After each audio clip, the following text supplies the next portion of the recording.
She's a cabin crew line trainer with 11 years of experience. She shares with us the thrills, the frills, and of course, the risk of taking the airplane cabin as a workspace. From the word go, during the initial training, before we get your license as a cabin crew, we go through all this training, service training, safety, equipment training, emergency procedure training with live clips of accidents that have happened before. So we understand the fact that accidents can happen at any point in time, which is why we are trained in the first place, to handle such accidents, to handle such situations. So we understand the fact, I understand the fact that there are some risks associated with the job, and I am prepared to handle such. And if you look at the statistics, flying by air is far, far better than flying by road. I mean, if you compare these statistics, it's not every day you get a plane fall from the sky. And aircraft don't just fall from the sky. I mean, something maybe beyond the control of everyone must have made it drop. As cabin crew, we have different responsibilities. We are faced with varied queries and situations, and we have good listening skills. That is important, so we're able to understand whatever situation that's on ground, and we're able to provide positive solutions to the situation. We also have good, effective communication. That way we're able to communicate with our guests effectively and also our colleagues. That also enhances excellent customer care. Sometimes the job involves working long hours. As cabin crew, it entails having plenty of stamina and being enthusiastic about the job. Now, everything we carry out, our tasks, our responsibilities, service, they are time bound.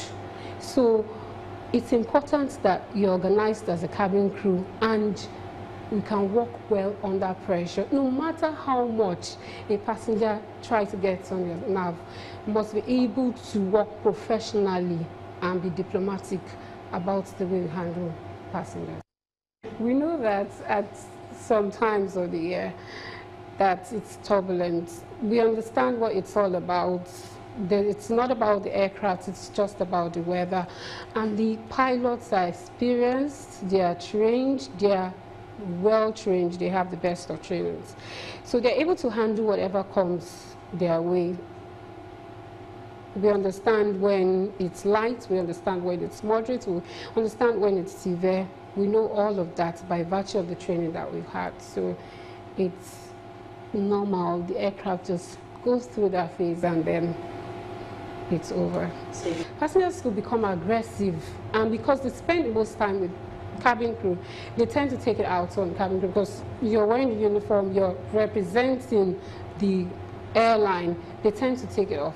So we understand, especially when the flight is delayed, the SCM makes it a point of duty to reassure and reinforce the fact that now you have to be extra nice. The flight has been delayed. Try as much as possible not to get edgy. We know that we're humans, and once there's a delay, it's possible to get edgy. So see them as your guests. I mean, if you have an Irish guest in your house, I'm sure you won't fight with the person. You might try as much as possible to keep the situation under control, but once you're unable to handle it, we know what to do. The PIC, the pilots in command, has to be informed of the situation, and sometimes you get that. But, I mean, it's the uniform. Like I'll tell my cabin crew, it's the uniform.